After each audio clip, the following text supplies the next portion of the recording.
What is up, YouTube? I'm Devon DaVinci, leader of the Renaissance crew, and you're watching DaVinci Reacts. Today we have another Suleiman episode from Extra History or Extra Credit. This is the sixth video. I've done reactions to the last five, so if you want to check those out, you can find them on my channel. So far, Suleiman has lost just about everything. He killed his son. He likely killed his friend. His I think his wife died. Didn't they say his wife died? I think. I believe his youngest son died, and he's kind of alone right now. And all that happened because he got paranoid. That's what happens when big time leaders get so much power. They start to fear that other people are going to come after their power. So he started like killing anybody that he suspected as being power hungry. And the sad part is he started off as such a benevolent leader too. So let's go ahead and check this out and see how this story finishes, because I think this is the last video. Sultan! Sultan! Someone was calling for him. It shook him from his reverie. There was a report for him. News from Malta.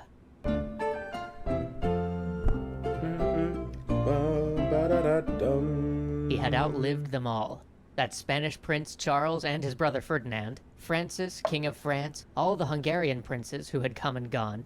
But they had all been replaced by younger men, and here he remained, feeling very, very old. Philip, the Spanish prince that succeeded Charles, had used the wealth he had garnered from that far-off New World to rebuild a navy, and had declared himself the eternal enemy of all but the Catholic faith. For years his ships had harried Ottoman fleets, and contested their mastery of the Mediterranean. While his successes were limited, they emboldened other enemies of the port. And one old foe had grown too bold, the Knights of Malta. They had used their island in the center of the sea to serve as a safe harbor for Christian fleets looking to disrupt trade from North Africa.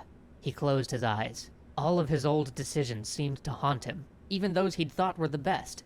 When he had once so proudly cast the Knights Hospitaller out of their sanctuary on Rhodes, he had in his magnanimity let them live in peace and establish themselves on another island, further from his shores, Malta.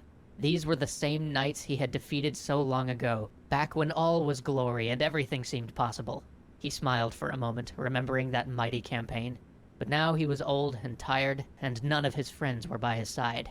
Instead of going himself, he had sent subordinates to deal with the threat. He sent 30,000 men and 200 ships to crush the Christian fastness in his sea. The knights had recalled all of their members from abroad, but still his forces outnumbered them 3-1. But this wasn't the disunified Europe that he had faced in his youth. While there were still great rifts in Christendom, his messengers had told him that a league had come together to reinforce the Knights of Malta.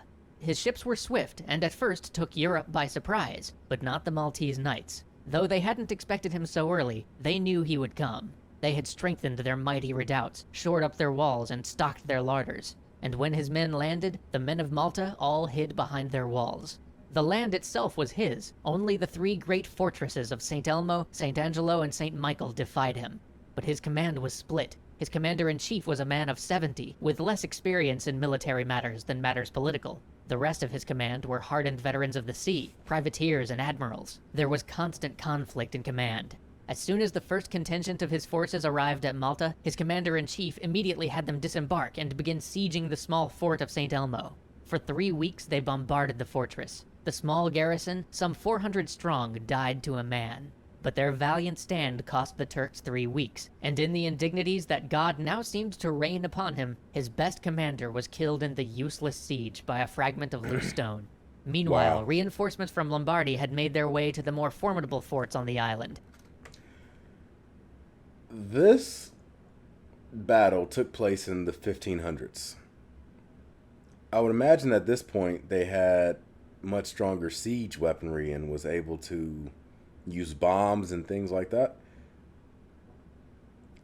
A bomb should be pretty effective against a brick wall, right? I mean, I don't know what the power of the bombs they had at the time were. Maybe they weren't that effective, but I don't know. It just seems like that it should be more effective to me. I mean, obviously I don't know enough about it, so if you have a good idea, leave it in the comment section down below, but Filled with rage, his commander-in-chief had the corpses of those who had died defending St. Elmo nailed to boards and thrown under ramparts of the enemy fortresses, so they might see what became of those who resisted him. But the Grand Master of the Hospitallers ordered those Turks that had been thus far captured in the fighting executed, and their heads shot from cannons into the Ottoman camp. Wow. The fighting grew grim and ugly. The Ottoman plan seemed to devolve down into an all-out assault, but in the blistering heat of mid-July, the men simply could not take the high walls of the Knights of Malta. By September, a large Christian fleet sailed for Malta, with supplies and a massive force to bolster the defense of the remaining strongholds. The Ottoman admirals were torn. They knew that if this fleet landed, the invasion was over. Victory would be impossible. They'd be left only with retreat. But what would happen if they fought this fleet and lost? There would be no retreat. There would not even be supplies. The entire invasion force would be lost. Timidity won the day. And so, with staggering casualties and nothing to show for it, the once invincible force of the Empire had had to withdraw. The note fell from his hand. He knew what this would mean, how the world would see it. The power and prestige, the empire that was a glory to all the world, these things would no longer be. His empire, which even the mightiest monarchs of Europe feared, would no longer be seen as some supernatural force, some all-powerful actor on the world stage, but simply as another nation. And here he was, forced to make the decision he knew he would have to make. The decision which had conjured in his mind thoughts of that old Roman emperor. A gamble. Does he accept this new and humble place for his empire, acting with the prudence that reason might perhaps dictate? Or does he embrace destiny as the master of the lands of Caesar and Alexander, and show the world his might by doing the one thing he had never been able to do? I'll be back. He knew what that old Roman would do, and he knew what it had cost his empire. But he could not help but make the same choice. In the end, they were very much alike. He would march on Vienna one last time. He would at last capture that capital of the Habsburgs and show the Christian world that rather than finally repelling the Ottoman Empire from Europe, they had merely parried one inconsequential thrust. That the Ottoman juggernaut could not be stopped from rolling across all the lands of the world. He marshaled his forces and, for the first time in 10 years, planned to lead them himself. On the 1st of May, 1566, with the finest display the world had ever seen, his army departed the capital. It was good to be out of the city, away from the tombs and the memories, away from the politics. He only wished that he could ride, like in the olden days. He was too frail, too worn by the years, and too riddled with aches and pains to ride. Even in his carriage, every bump seared his gout-ridden joints. But still, he would not have them slow the army for him. Again, rain and bad weather plagued them. It reminded him of earlier times. How many times had nature herself opposed him? Should he have taken it as a sign? As he crossed into Transylvania, the prince he had helped install there scattered jewels about his throne in reverence. This was what it meant to be Sultan. And yet the rain, always the rain. His army marched on. The rain fell. The ground swallowed cannon. Rivers carried away oxen whole. And yet they made it to Szeged, the first town they were to besiege. For a moment, he felt young again. He mounted a horse and ordered the cannonade.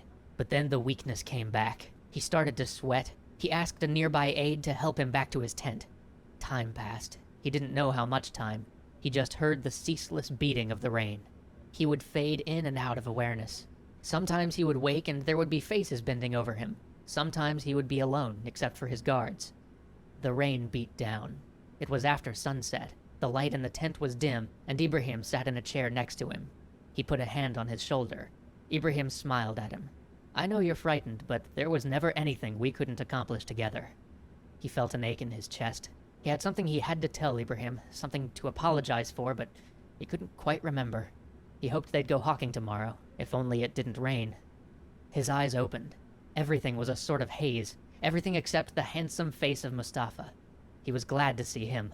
The boy was hard to get along with sometimes, but he was a fine man and he would make a great sultan, perhaps even a better one than he had. He was proud to have such a son. He wanted to give the boy his sword. Where'd he put it?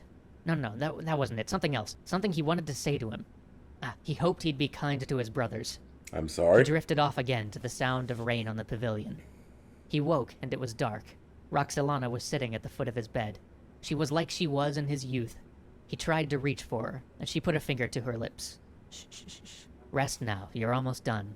No one can fault you for things you've done for love. His eyes closed. Rain and time. He vaguely wondered what happened to the fortress outside. Then he closed his eyes. Oh, that's sad. That's a sad ending. So what happened to the forces after he died? Did they just like turn around and leave, or did they use his death as like morale and push forward? I don't know the story about the Ottoman Empire almost at all. So, I mean, you guys said that the Ottoman Empire continued to expand after Suleiman was gone, but you said that I think it expanded the most under him.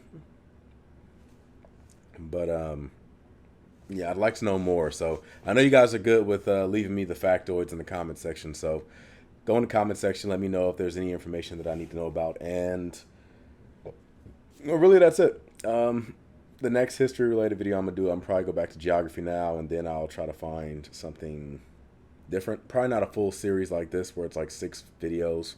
Something maybe just one off or something like that. But I look forward to seeing what you guys have to say in the comment section.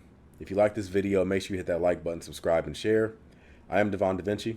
Hopefully you've been enlightened. I am, and I hope to continue to be more enlightened. And I'm going to give you the deuces, and I'm signing out. So, deuces.